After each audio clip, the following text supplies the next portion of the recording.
Hello, good morning, welcome back to my mini blog. তো আজকের mini ব্লগটা একটু আলাদা হতে চলেছে, তোমরা শেষ অবধি দেখতে থাকো। আজকে আমি সারাদিন কী কী খেয়েছি ওইটাই তোমাদের সাথে শেয়ার করব। তো আজকে তোমরা বলতে পারো এই মিনি ব্লগটাকে যে একটা খাই দেয় মিনি ব্লগ। তো সকাল সকাল ফ্রেশ হয়ে 1 কাপ চা দিয়ে দিনটাকে শুরু করলাম। তারপর দোকান থেকে আমি একটা ডোসা নিয়ে এসেছিলাম, ওইটাই ব্রেকফাস্টে খেয়েছি।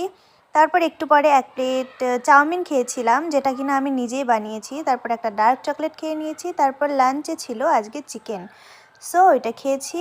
তারপর একটা টানা ঘুম দিয়েছি, ঘুমের পরে উঠে একটা ডেয়ারি মিল্ক সিল্ক খেয়ে নিয়েছি। তারপর সন্ধ্যাবেলা মা এটা কী বানিয়েছিল জানি না, সস দিয়ে ওইটাই খেয়েছি। আর সাউথের ফেমাস এই সিঙ্গারাগুলো, যেটা আমার ভীষণ ভালো লাগে, ওইটা খেয়ে নিয়েছি। তারপর একটা অনেক দিন বাদে পিৎজা খেলাম, ভেজ পিৎজাই অর্ডার করেছিলাম, কারণ ননভেজ করলে পরে মা খেত না, যদিও বা মা পিৎজা অতটা পছন্দ করে না। তো আজকের ভিডিওটা আমি এখানেই শেষ করছি। তোমাদের ভালো লাগলে অবশ্যই একটা লাইক করে দিও আর সাবস্ক্রাইব করতে ভুলো না। টাটা।